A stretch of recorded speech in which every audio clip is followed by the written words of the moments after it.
Hello guys, so welcome back in our channel यूनिवेयर। So guys, आपके मैं फिर हाजिर हूँ। सो गाइस, माजरत खाऊँ कि 2 दिन वीडियो नहीं बन सकी, 3 दिन सॉरी गाइस, बिकॉज मेरी तबीयत बहुत ख़राब थी। So guys, welcome back in our channel. So guys, आज की जो इन्फॉर्मेशन वीडियो है बहुत ही सस्ती सी इन्फॉर्मेशन है, लेकिन गाइस कई यूज़र्स के लिए जो इन चीज़ों के बारे में नहीं जानते, क्योंकि रिक्वेस्ट्स थी, तो उसी के ऊपर बना रहा हूँ कि आप किस तरह से अपनी पूरी स्पेसिफिकेशन, कितनी हार्ड, कितनी रैम है, क्या प्रोसेसर है, क्या वीजे कार्ड है, क्या साउंड डेप्थ है, क्या है, क्या चीज़ नहीं, आप सब चीज़ें इसके अंदर मालूम कर सकते हैं guys.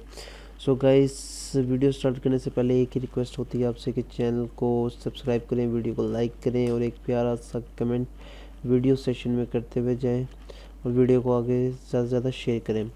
So guys, video start करते हैं सिंपली कि आपने सबसे पहले जो सिंपल तरीकाकार है अपने अपने जो है सिस्टम की स्पेसिफिकेशन किस तरह चेक करनी है। आपने अपने पीसी या माई कंप्यूटर, विंडोज 7 में माई कंप्यूटर होगा, विंडो 8 और विंडो 10 में दिस पीसी होगा। उसके बाद राइट क्लिक करना है, शॉर्टकट ना हो, इधर पे जो छोटा सा निशान आता है मैं आपको दिखाता हूँ। ये जो निशान आता है इसकी वजह से ना आपकी प्रॉपर्टीज़ नहीं ओपन होगी, क्योंकि आपने उसको शॉर्टकट क्रिएट किया हुआ है। बेसिक जो इसका है वो ये है, राइट क्लिक करना है, प्रॉपर्टीज़ में जाना है, कुछ इस तरह का पेज ओपन होगा। अगर आपका वहाँ पे शॉर्टकट आ रहा है, आपको नहीं पता लग रहा, तो आप अपनी वो CDF खोल लें, माई कंप्यूटर खोल लें, राइट साइड पे जो एक्सप्लोर फाइल हो रही है उसकी राइट जाके प्रॉपर्टीज़ में चले जाएं, इस तरह से, ठीक है, सेम ही हो जाएगा। सो गाइस, अब देख रहे हैं यहाँ पे आपकी प्रॉपर इन्फॉर्मेशन, लेकिन थोड़ी सी है आपकी जो है, इसको आप देखें। ये देखें, विंडो 10 एडिशन है और विंडो 10, ठीक है। ये देखिए, processor Intel Core i3 second generation 3.3 gigahertz में है, ठीक है। इंस्टॉल मेमोरी 8 GB है, सिस्टम ऑपरेटिंग 64 बिट है, ठीक है। और ये आपका सिस्टम नेम वगैरह और ये आपकी प्रोडक्ट ID एक्टिवेट है, ठीक है गाइज।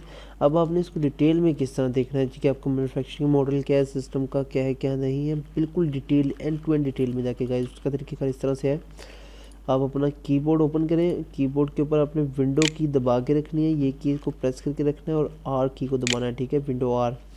ये आप दबाएंगे कुछ इस तरह से मैनुअली पेज ओपन होगा, ठीक है। ये देखें, पॉपअप स्क्रीन ओपन होगी। इसके ऊपर आपने क्या करना है, यहाँ पे लिखना है अपने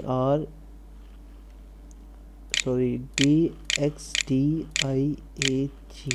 ठीक है गाइस, इसको ओके कर दें। लाइक समहाउ इस तरह से कुछ पॉपअप स्क्रीन ओपन होगी, ये आप देख रहे हैं सामने ही इसके, ठीक है। तो इसमें आपको जो है वो पूरी detail, end to end detail मिलेगी। देखें, इसका बायोस जो वर्जन है वो ये है, ठीक है। Intel processor core 3 gigahertz 4 CPUs है, ठीक है। देखें, उसके बाद 8 GB रैम है, पेज फाइल्स इतने यूज हैं और इतने अवेलेबल्स हैं, ठीक है। DirectX 12 पे चल रहा है ये डिस्प्ले स्क्रीन। ये देखें, इसके ऊपर मैन्युफैक्चर NVIDIA 1050 Ti लगी हुई है। 8 जो इसकी डेडिकेटेड यानी कि ओरिजिनल मेमोरी है गाइस, ठीक है, original memory, display memory 4 GB और 4 GB शेयर्ड हुई हुई है, ठीक है गाइस। ये साउंड का ड्राइवर है इसका, ये देखें, USB साउंड, ये मेरा अपना हेडफोन लगा हुआ है। सेकंड साउंड, ये देखें, HD हाई ऑडियो, ये इसका जो है वो है अपना सिस्टम का बिल्ट इन, ठीक है। ये USB कीबोर्ड, यानी कि इस चीज़ से आपको एंड टू एंड पूरी डिटेल मिलेगी गाइस, ठीक है। सो बहुत सारे लोगों को जो है इस चीज़ को पता नहीं होता कि किस तरह से अपनी स्पेसिफिकेशन सेट करनी है, तो ये सिर्फ वीडियो उन लोगों के लिए गाइस। सो गाइस, मिलते हैं नेक्स्ट वीडियो में। अपना खूब सारा ख्याल रखिएगा, अपने घर वालों का ख्याल रखिएगा। जाने से पहले चैनल को सब्सक्राइब, वीडियो को लाइक और कमेंट सेक्शन में प्यार से कमेंट कर देगा। अल्लाह हाफिज़, टेक केयर।